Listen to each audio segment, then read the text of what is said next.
Bien, bonjour à tous. Donc, je vais vous parler des chevaux importés. C'est un sujet assez vaste, très intéressant. Donc, Xavier nous a montré que dans le domaine de l'importation en France, il y avait beaucoup de choses qui se sont passées ces dernières années. Si on regarde ici le volume d'achat des chevaux de race de selle en France en 2010, on voit sur cette diapo que vous avez environ 30 000, ce sont des arrondis 30 000 chevaux de race qui sont achetés en France pour 7 000 chevaux importés. Donc globalement 20% des achats qui se font à l'importation.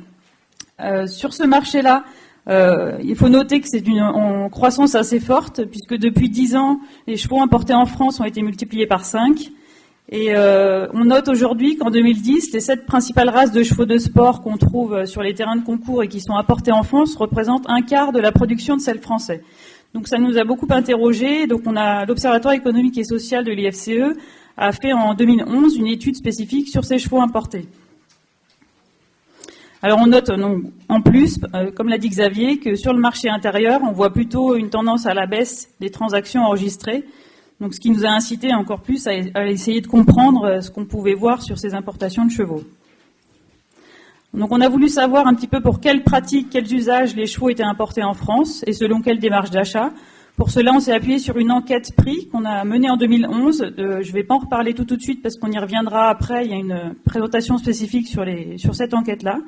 Mais ici, on s'est intéressé justement à ces chevaux importés qu'on a voulu comparer aux chevaux de race de selle achetés sur le marché intérieur. Ensuite, l'objectif, c'était de savoir un petit peu pour les chevaux de sport, pour quel niveau ils étaient importés en France et surtout pour quelle performance en comparaison aux chevaux de selle français produits en France. Ceci aussi bien en saut d'obstacle et en dressage. Donc, on s'est appuyé pour cela sur les indices de performance. Et bien sûr, avoir des informations sur les prix d'achat de ces chevaux importés, aussi bien ceux destinés au loisir que ceux destinés au sport. Alors, concernant les activités pour ces chevaux-là, donc là, vous avez la répartition des achats de chevaux de type selle. Il faut savoir que sur les importés, il y a environ 90% des achats qui sont destinés à la selle et 10% à l'élevage. Donc, on ne parle pas ici des chevaux d'élevage, et uniquement des chevaux importés pour la selle. Et vous avez ici la répartition des activités prévues par l'acheteur pour ce cheval, donc ou bien le cheval acheté en France, ou bien le cheval importé.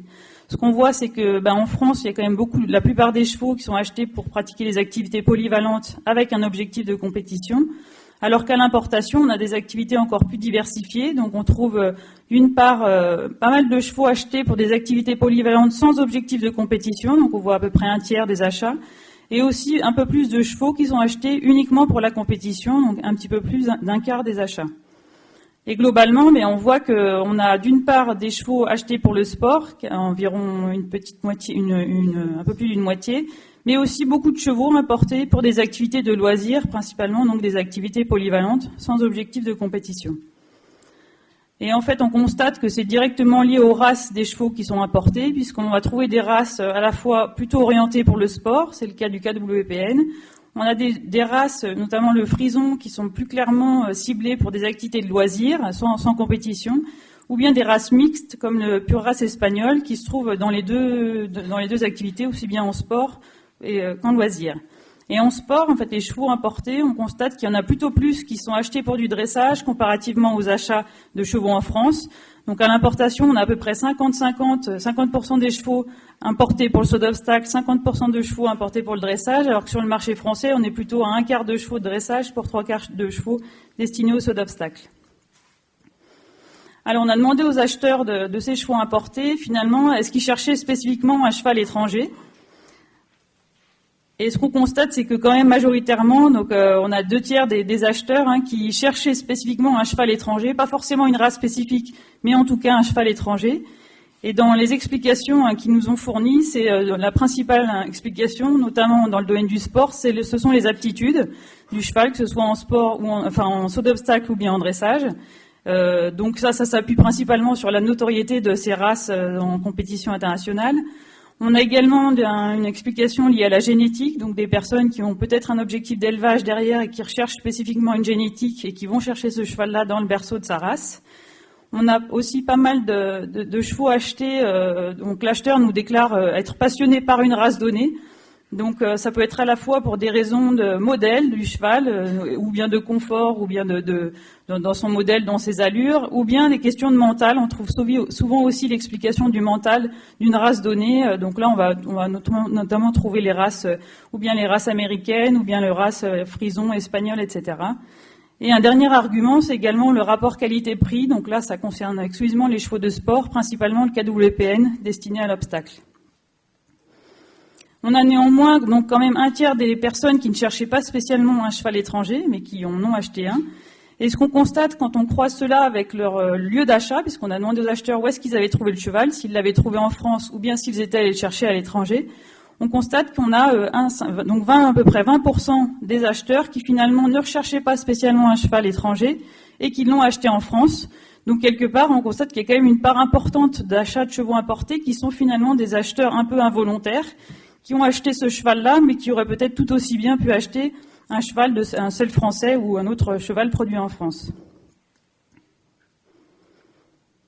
Alors, si on s'intéresse aux performances des chevaux donc en sport, ce que nous montre l'enquête, c'est que finalement les acheteurs importent des chevaux plutôt pour un niveau de compétition plus élevé par rapport aux achats de chevaux en France.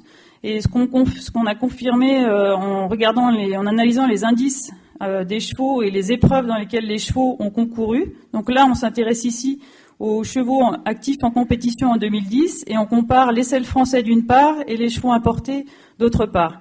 Donc vous avez ici la répartition en dressage donc pour les épreuves fédérales. Et ce qu'on constate, c'est que les selles français, on en trouve 5% qui concourent à niveau petit et grand tour, donc au-dessus du niveau amateur élite, alors que côté chevaux importés, on trouve plus de 20% des chevaux importés dans ces mêmes niveaux.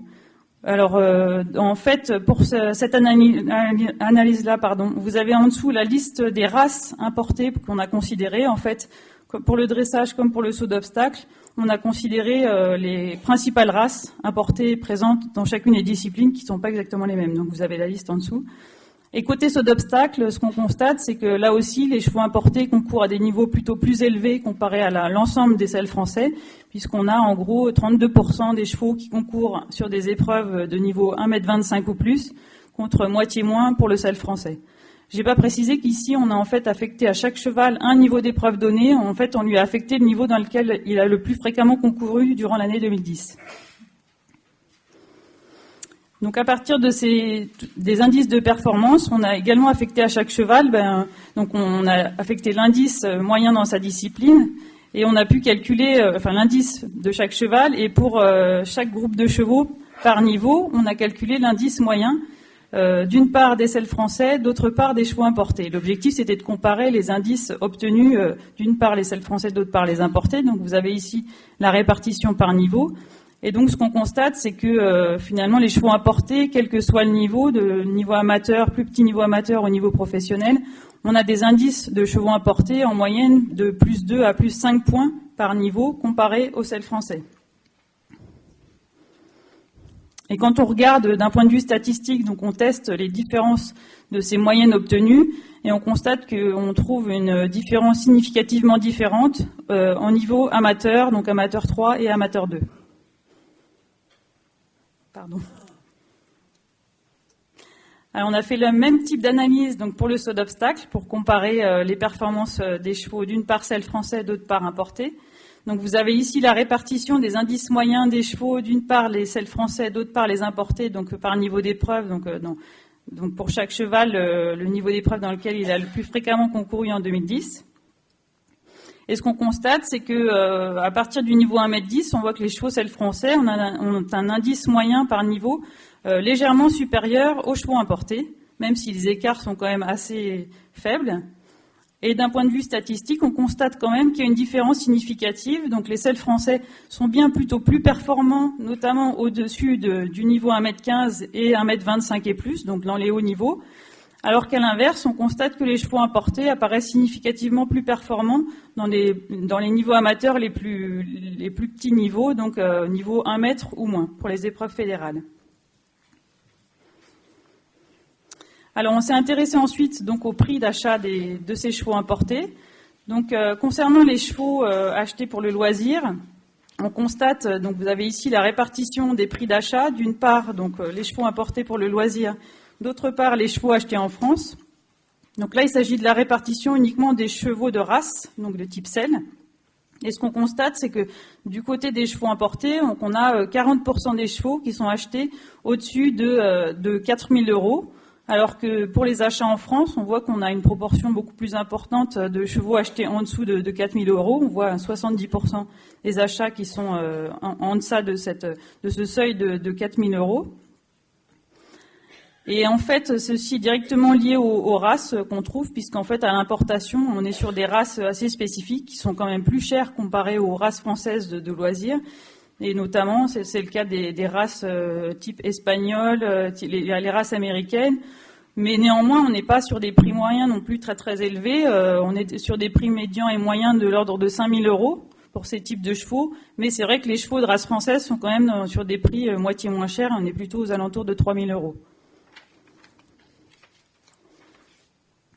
Alors, si on s'intéresse plus spécifiquement à la discipline du dressage, donc en sport, on a regardé également donc, le prix d'achat des chevaux. Alors, on a réparti ici les prix médians de chaque groupe de chevaux donc par niveau de dressage, donc en épreuve fédérale et en épreuve cycle classique.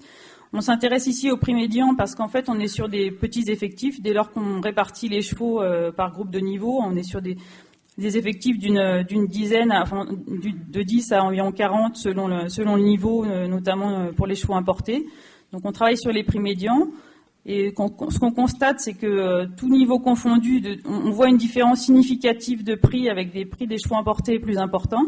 Mais on a vu qu'ils étaient quand même destinés à des niveaux plus élevés aussi. Et donc, quand on regarde cette répartition par niveau, il apparaît que les chevaux importés, là aussi, on voit des prix médians donc plus élevés pour ces chevaux importés. Et quand on teste statistiquement, on voit une différence significative seulement pour deux niveaux différents. Donc on voit une différence significative dans les petits niveaux, donc amateurs, et une différence significative pour les chevaux qui vont concourir en cycle classique et donc les futurs chevaux destinés au niveau professionnel. Alors en CSO, et donc même principe, donc on a regardé les prix d'achat des chevaux. Et en CSO, ce qu'on constate, c'est que tout niveau confondu, en fait, on n'observe pas de différence significative des prix entre les selles français d'une part et les chevaux importés. Et donc là, vous avez la répartition également donc par groupe de niveau entre les prix médians des selles français d'une part, des chevaux importés. Et donc ce qu'on constate, c'est que finalement sur les épreuves fédérales, on voit que les selles français sont achetés toujours un petit peu plus cher. Par contre, pour les chevaux destinés au cycle classique, donc futur niveau professionnel, on est sur des prix d'achat des chevaux importés plutôt plus élevés. Néanmoins, quand on teste statistiquement donc les écarts de prix dans ces groupes de niveaux, on voit une différence significative seulement à petit niveau amateur, donc ce qui confirme ce qu'on peut entendre dire, disant que finalement on trouve des chevaux de niveau amateur à l'importation plutôt moins chers que les chevaux selles français. Par contre, sur les autres niveaux, on ne montre pas de différence significative.